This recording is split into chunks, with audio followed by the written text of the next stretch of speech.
paz, irmãos e irmãs. Vamos dar continuidade à terceira parte da carta de Paulo aos Filipenses.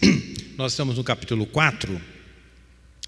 E no capítulo, não sei se os irmãos se recordam lá quando eu estava falando do capítulo 2, que a gente fala que a igreja de Filipe era uma igreja muito comprometida, muito amorosa, principalmente com o apóstolo Paulo. Paulo tinha um grande carinho por essa igreja, porém ela tinha alguma disputa no meio dela. Tanto é que Paulo faz toda aquela descrição do Senhor, que o Senhor veio como servo, se encarnou, não teve por usurpação ser igual a Deus. Lá, tudo aquela descrição do Senhor no capítulo 2, nós percebemos ali que Paulo está falando aquilo, mas como a demonstração à igreja, porque com certeza na igreja ali de Filipe deveria existir algum tipo de disputa. E a gente pode ver isso muito claramente no capítulo 4, versículo 2, que era um caso entre duas irmãs, que parece que elas não estavam concordando, não estavam tendo uma boa comunhão entre elas, né? Bom, vamos ler o versículo 1 e a gente já passa para o 2. Portanto, meus irmãos, a quem amo e de quem tenho saudades, minha alegria e coroa. Você vê a maneira carinhosa como Paulo tratava essa igreja? Permanecer assim firmes no Senhor, amados. Suplico a Evódia e a Sintique que restabeleçam uma boa convivência no Senhor. Sim, peço a ti, leal companheiro de julgo, que as ajudes, pois ministram comigo na causa do Evangelho, juntamente com Clemente e com meus outros cooperadores, cujos nomes estão no livro da vida. Então essas duas irmãs eram cooperadoras, eram irmãs comprometidas ali no serviço do Senhor, juntamente com Paulo, mas que não estavam se estranhando entre elas. E Paulo falou: olha, eu suplico que você possa fazer com que, no caso Epáfras, né? Olha, Epáfras, que você consiga conversar com essas irmãs, para que elas possam andar concordemente no Senhor. Apesar de serem duas irmãs comprometidas, irmãs sérias, com certeza irmãs de oração, amigas de Paulo, irmãs que estavam ali no serviço do Senhor, e arriscando as suas próprias vidas na obra de Deus, porém existia esse sentimento no coração. Então aquela exortação de Paulo lá no capítulo 2, para que nós tenhamos o mesmo pensamento que houve em Cristo Jesus, não era uma coisa do nada, irmãos. Não era uma coisa só para uma questão de retórica, né? Paulo queria deixar um texto bonito. Não, com certeza a igreja estava sofrendo desse problema ou desse pecado de competição, de disputa nos seus corações, apesar de serem irmãos sérios, irmãos comprometidos, cooperadores de Paulo, estavam sofrendo desse sentimento de competição nos seus corações. E indo já lá, irmãos, lá para o capítulo 4, lá para o versículo 10, Paulo diz assim: alegro-me novamente, né? Alegro-me grandemente no Senhor por ter finalmente renovado o vosso cuidado para comigo, sobre o qual na verdade estáveis atentos, mas vos faltou ocasião apropriada. Não vos declaro isso por estar necessitado, portanto aprendi a viver satisfeito sobre toda e qualquer circunstância. Sei bem o que é passar necessidade e sei o que é andar com fartura. Aprendi o mistério de viver feliz em todo lugar e em qualquer situação, e seja bem alimentado ou mesmo com fome, possuindo fartura ou passando privações. Tudo posso naquele que me fortalece. Paulo, então, como nós já citamos, essa igreja é uma igreja muito amada, amava muito a Paulo. Então, mesmo quando Paulo estava em outros lugares, ou em prisão, ou em outras igrejas, eles mandavam oferta para Paulo, ajudava Paulo nas suas necessidades, né? E Paulo se alegrava muito com essa igreja por causa disso. Então, era um dos motivos de Paulo ter tanto carinho por essa igreja. Mas aqui, irmãos, Paulo ele usa uma expressão, como nós falamos no começo, quando ele fala assim: alegrai-vos sempre no Senhor. outra vez digo alegrai-vos, quando ele fala que nós devemos estar, que o tema da carta é a alegria do Senhor. Isso não era resultado só de uma simples declaração, uma afirmação, uma frase de efeito, uma afirmação repetida para que gerasse essa alegria no coração. Não, essa alegria que Paulo pede que os irmãos tenham, que ele tinha e pede para que os irmãos tenham, era resultado de um aprendizado, irmãos. É um resultado de um aprendizado. Olha o que ele diz assim. Olha o que ele diz aqui. No versículo 11: não vos declaro isso por estar necessitado. Isso porque os irmãos estavam dando a oferta para ele, mas ele estava demonstrando que ele não estava alegre por aquilo, mas não que ele estava chorando para receber aquela oferta. Mas por que ele falava assim? Porque ele falava: porque eu aprendi a viver satisfeito sobre toda e qualquer circunstância. Então Paulo fala que ele aprendeu, irmãos. Então não é aquela satisfação e essa alegria que Paulo demonstrava, porque Paulo que estava preso, irmãos. É importante a gente lembrar esse detalhe. Paulo estava preso aqui. E como que um homem preso naquelas condições, daquelas prisões da época, de qualquer maneira, bicho passando, sem as menores condições de higiene e tudo mais, e como que a pessoa poderia viver falar de satisfação e falar de alegria estando numa prisão, escrevendo para pessoas que estavam, entre aspas, livres, não estavam presos, não tiveram a sua liberdade tolhida, porém ele incentiva, exorta aqueles irmãos a viverem em alegria, porque ele fala assim, porque ele aprendeu. Ele fala assim: eu aprendi a viver feliz. Então a felicidade, irmãos, ela é um aprendizado. A felicidade que a Bíblia nos fala, a alegria do Senhor é a nossa força. Essa felicidade, ela é um aprendizado. E como que você aprende essa felicidade? É quando você passa pelas circunstâncias, sabendo, é Deus que está provendo essa situação para que eu passe. Essa situação é para que me amadureça. Essa situação que eu estou passando é para que o caráter de Cristo fique mais notório, mais claro na minha vida. Então essa situação que eu estou passando não é simplesmente porque Deus esqueceu de mim. Não, é porque Deus está querendo me ensinar a viver satisfeito em qualquer situação ou circunstância na minha vida. Então, irmãos, esse viver feliz que Paulo fala aqui, ele é resultado de um aprendizado. Vamos em 1 Coríntios, capítulo 4.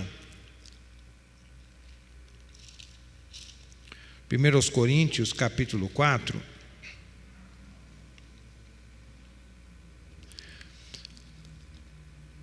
Olha o que Paulo fala a respeito da sua vida. Até hoje estamos passando fome, sede e necessidade de roupas, né? Então Paulo precisava às vezes até de roupa, não andava com terno de grife, sapato de grife. Às vezes ele tinha necessidade, além de passar fome, necessidade de roupa. Somos afrontados, esbofeteados e não temos morada certa. Nos afadigamos de trabalhar arduamente com as próprias mãos. Quando somos ofendidos, abençoamos. Quando somos perseguidos, não reivindicamos. Quando caluniados, respondemos fraternalmente. Até esse momento somos considerados a escória da humanidade e o lixo do mundo. Como que um homem desse, que passava por todas essas situações, por todas essas circunstâncias, passava fome, faltava roupa, as necessidades básicas, era perseguido, era xingado, era ofendido, e conseguia ainda responder com amor, responder com fraternidade, porque ele havia aprendido o segredo de ser feliz. Ele sabia que em toda aquela circunstância Deus estava no controle. E essa felicidade, irmãos, Paulo fala que é um mistério, que essa felicidade bíblica, esse viver feliz, esse viver em paz em qualquer circunstância, é um mistério. E Paulo falou: isso aí me foi revelado, isso aí eu não aprendi através das minhas pesquisas, dos meus estudos. Não, Deus me revelou. Deus me revelou esse mistério. Olha aqui no 12 que ele fala, ó, sei bem o que é passar por necessidade e sei o que é andar com fartura. Quer dizer, ele aprendeu tanto viver com muito como viver com pouco. Para ele tanto faz. Se ele tinha muito, se ele tinha pouco, isso não alterava a sua alegria. Isso não alterava o seu humor, o seu estado de espírito.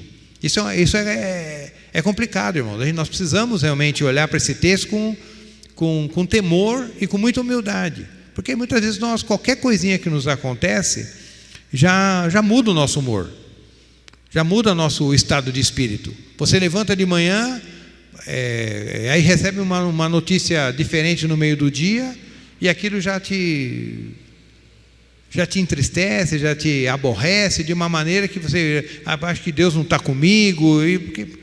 Não estou dizendo que nós não tenhamos tristeza, nós vamos ter, não é nenhum problema em você ficar triste, mas eu estou falando daquele tipo de tristeza que parece que quebra o seu relacionamento com Deus. Paulo, ele também, tem texto que ele fala que ele também quem não se entristeça, para que eu também não me entristeça. Isso ele fala até em 2 Coríntios. Ele também ficava triste, mas isso não quebrava o seu relacionamento com Deus. Essa tristeza não deixava a sua visão, não tapava a sua visão, a maneira que ele não percebia Deus na situação. O problema é que nós passamos por situações, por adversidades, e aquilo parece que cega os nossos olhos. Nós não conseguimos ver Deus mais naquela situação por causa daquilo que nós estamos passando. É diferente de quando estamos alegres. Aí nós conseguimos ver Deus nitidamente em situações boas, mas quando a situação é adversa, a gente não consegue ver mais isso. Paulo fala, não, isso não me acontece. Independente da situação, eu estando satisfeito, ou com fartura ou sem fartura, a minha alegria não é abalada. Porque aí ele fala, continua no 12, eu aprendi o mistério de viver feliz. Então, o viver feliz é um mistério. E essa palavra mistério, ela é muito significativa, porque essa palavra ela tem um sentido assim, alguma coisa que estava atrás do véu. Por isso essa palavra revelação na Bíblia é muito importante. Porque quando Paulo fala assim, Deus me revelou isso, Deus me revelou que os gentios têm acesso a Deus como os judeus, o que ele está querendo dizer quando fala que Deus me revelou? Ele está querendo dizer que aquilo estava fechado.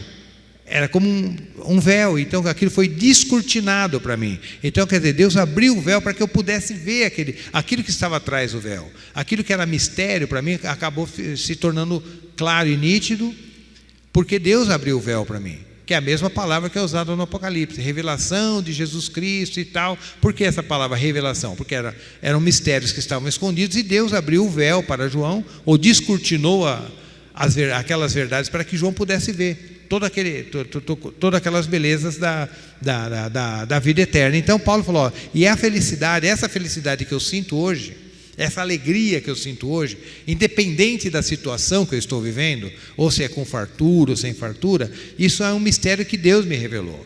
Então, irmãos, são coisas que nós temos que buscar no Senhor, porque nós temos uma grande dificuldade de entendermos, de vermos a Deus em situações adversas. Quando entra uma situação que as coisas parecem que estão dando errado, desemprego, acontece isso, acontece aquilo, uma doença, uma coisa. Então a gente tem uma facilidade muito grande de se perder no meio das circunstâncias e não perceber mais o controle de Deus sobre aquilo. E Paulo é muito claro, diz, não, mas eu aprendi isso aí. Por que eu estou insistindo nessa palavra aprendi? Porque muitas coisas você não aprende da primeira vez. É necessário um exercício. É necessário você passar por aquilo por várias vezes, até que você entenda, até que você consiga entender. Então, com certeza, Paulo, na sua caminhada, como nós já falamos, que a vida cristã ela não é estática, ela é progressiva. Então, na caminhada, Paulo ele não desperdiçou as oportunidades adversas que ele passou, fome, frio, naufrágio, jejum,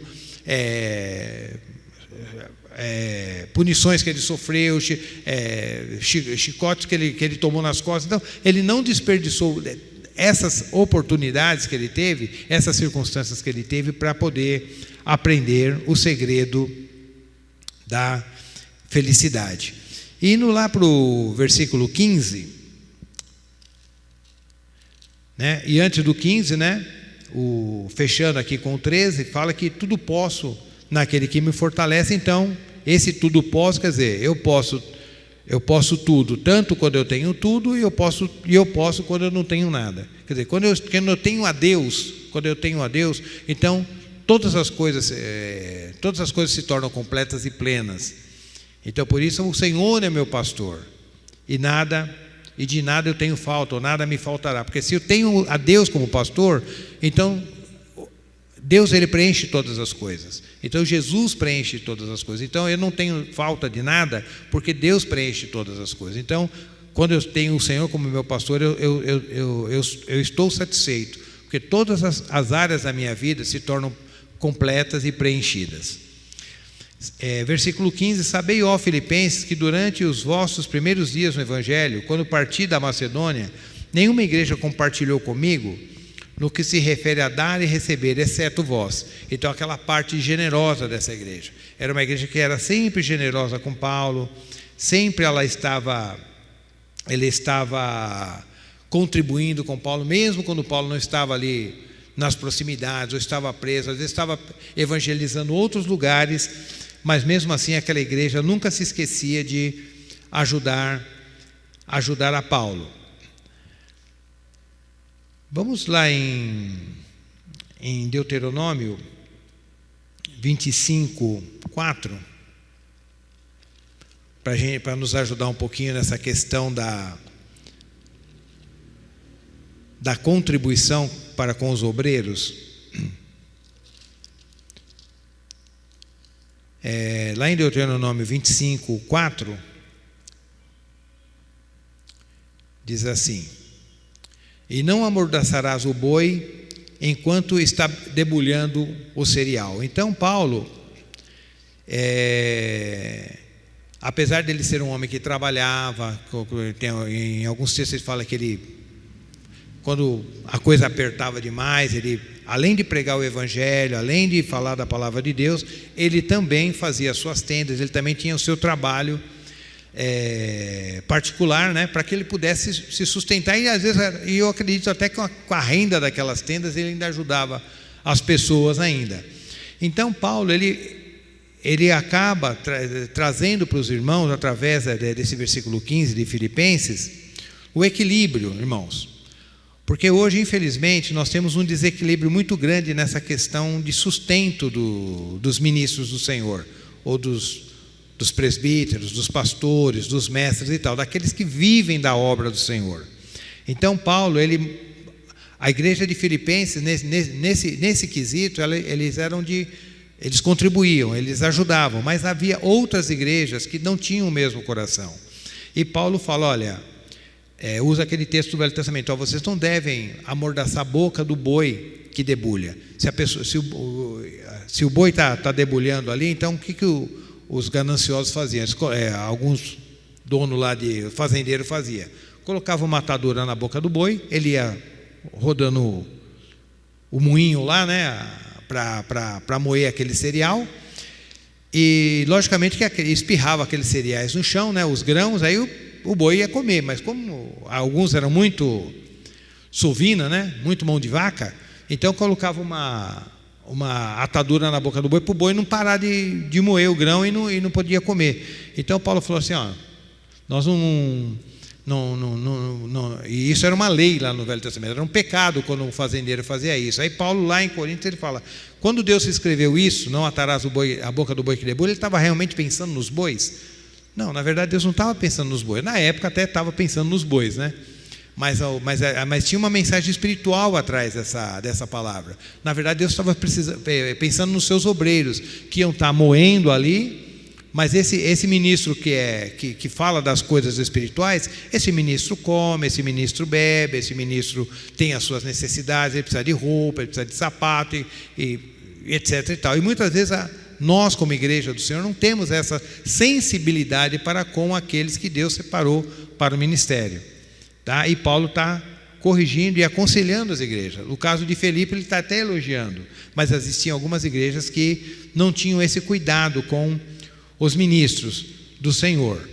E é lógico que hoje, nos nossos dias, existe o desequilíbrio. né, que é exatamente onde eu quero pegar. Alguns vivem como reis, né? Tem ministros aí que vivem como reis, tem jatinho, tem isso, tem aquilo, fazenda não sei aonde, então vive como rei, que ele acha que ele é filho do rei, ele tem que viver como rei, né? Mas Jesus aqui nessa terra, ele não tinha nem onde reclinar sua cabeça, mas a pessoa acha que ele tem que viver como rei aqui, né? Tem do bom e do melhor, e aquela coisa toda, tem que comer o melhor da terra. E por outro lado, por causa disso, tem o desequilíbrio do outro lado, é aqueles que vivem de forma miserável, são obreiros de Deus, são homens de Deus, aplicados e dedicados na obra do Senhor, mas vivem de forma miserável porque não existe essa consciência da parte da igreja que aquelas pessoas que falam das coisas espirituais devem ser supridas pelas coisas materiais. Amém, irmãos? Então, só para fechar esse texto, esse tema, vamos só ler lá em primeira carta de Paulo ao Timóteo, que é uma carta escrita aos pastores, é uma carta chamada pastoral.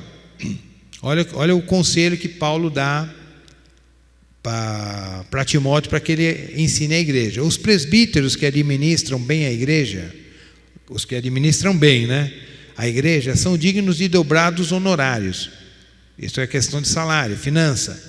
Principalmente os que se dedicam ao ministério e da pregação e do ensino, aqueles que abriram mão de tudo, né, de trabalho só para se dedicar ao evangelho. Então eles têm que ser sustentados pela igreja do Senhor. Aí no 18 ele cita aquele texto de Deuteronômio: porquanto afirma a escritura, não amordaces a boca do boi quando estiver debulhando o cereal.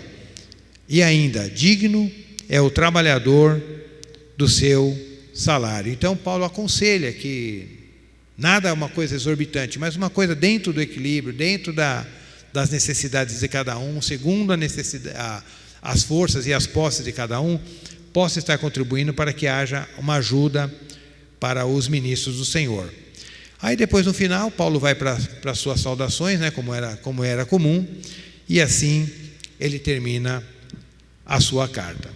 Amém, irmãos? Espero que o estudo tenha ajudado os irmãos. Vamos fazer uma breve oração, agradecendo ao Senhor por esse momento que Ele nos deu de estudo da sua palavra. Sim, Pai, nós te damos graças pela ministração e o estudo da tua palavra, que possa trazer vida, Senhor, possa trazer salvação, possa ajudar aqueles, ó Pai, que possivelmente estejam necessitando, e que seja luz para o nosso caminho.